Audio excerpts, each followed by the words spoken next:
Well, this past week, I tried to listen very closely to the messages of Pope Francis on his historic visit to our country, and especially right in the Eastern Corridor here, Northeastern Corridor. And I especially noted how the Pope reiterated over and over the inherent dignity and equal value of every human life.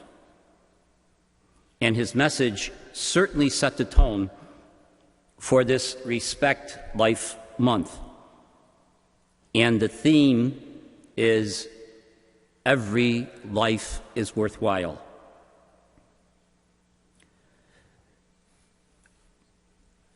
I want to share with you why it is so important and so imperative that we keep this principle, every life is worthwhile, alive and in the forefront. And what can happen when we fail to keep this principle as our guide, as the anchor for the Respect Life movement. And so in the light of this theme and the scripture readings which affirm the great dignity of man and women in the image and likeness of God, and the special gift, we're above the animals and so on, the plants, we have the special gift to love one another.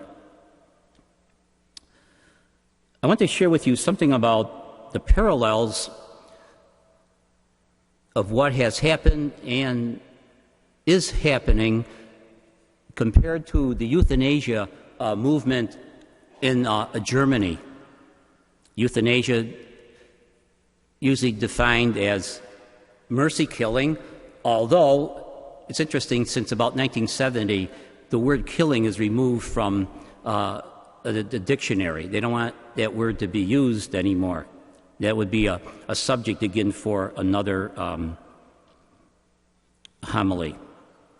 And I will have to say, once, when I think I was in junior high school, I heard this word euthanasia, and someone convinced me it was a Chinese CYO. It shows how much I know. But the euthanasia movement started in Germany in the year 1921. It was with the publication of a book entitled The Destruction of a Life Not Worth Living, just the opposite of the theme for this month, every life is worthwhile. It was subtitled The Release of a Life Not Worth Living. This is 1921. It was co-authored, incidentally, by a leading jurist. Think of some outstanding person on our Supreme Court, and a psychologist, and there's so many great ones out there today. Both highly respected men in their fields and in their country.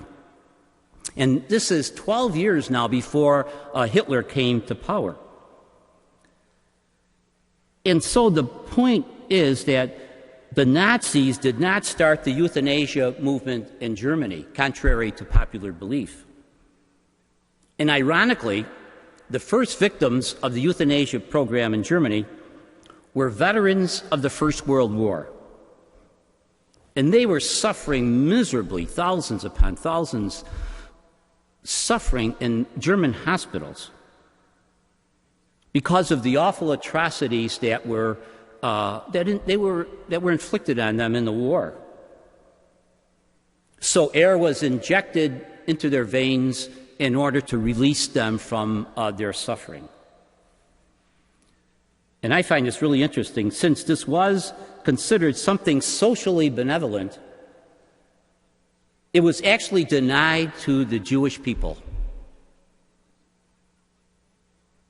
And so the death camps did not start out for the Jews.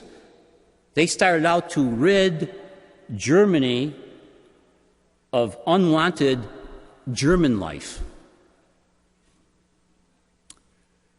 Then things got moving a little bit, and some children who were physically and mentally handicapped were shipped to institutions where they were given certain drugs, and then they would die in a coma. And this is all portrayed to the public as a merciful act, something innocent, a procedure, something innocently performed that relieved them of their suffering and misery.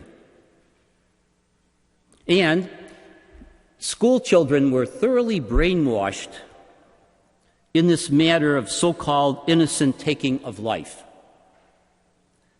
So as the program progressed, euthanasia was extended to physically and mentally handicapped of all ages.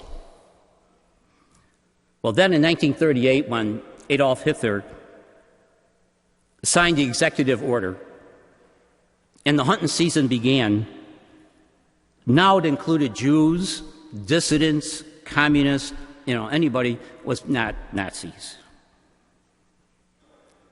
And only people who were wanted were saved, in a sense. Members of the party, members of the Third Reich, who were productive.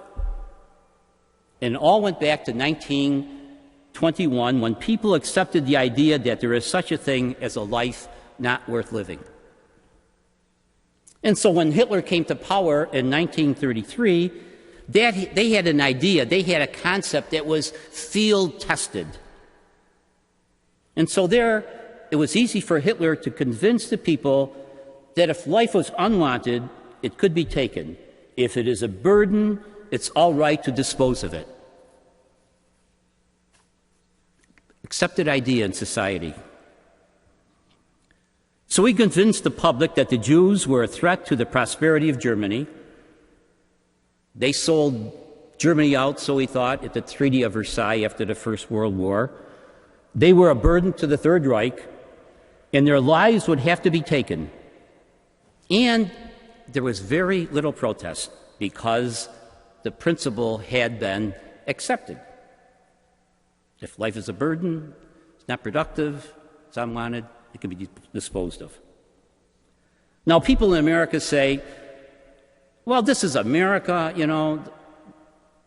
the home of the free, the land of the brave, or is the other way around, I'm not sure. It can't happen here. They said, we beat these Nazis in the Second World War, and anyway, they were crazy. But the thing is, the Nazi theory doesn't go far enough. The crazy theory does not go far enough. The point is that the Nazis did not start the euthanasia movement in Germany. The euthanasia movement was started by respectable lawyers, doctors, ministers, other professionals, 12 years before Hitler came to power. They were actually in the vanguard of the extermination program in Germany. They not only administered the program, but they carried it out. If you accept the notion, the principle, that there is such a thing as a life not worth living, then euthanasia is inevitable. And as soon as we begin to define each other in terms of how well we do or how well we function, a lot of people are in trouble. And it all starts with that concept that there is such a thing as a life not worth living. And if you accept this principle, you've changed everything. Everything.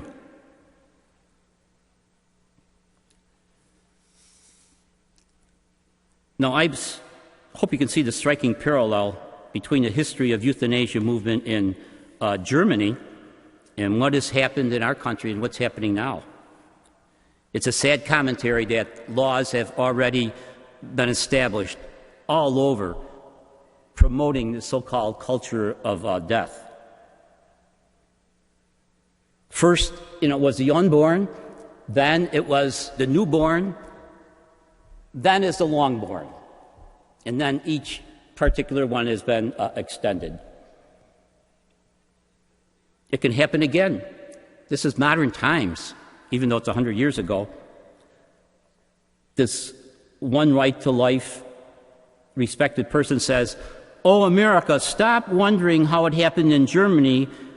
We are there. We are at the crossroads. So for me, Respect Life Month this year is a call to action, a call upon all the resources of the church, its people, services, institutions, to work together to build a culture of life. We can't let the furor die down. In our own way, we have to stand up, be proactive in every way possible to proclaim the joyful truth, the theme of this year's Respect Life Month. Every life is worthwhile.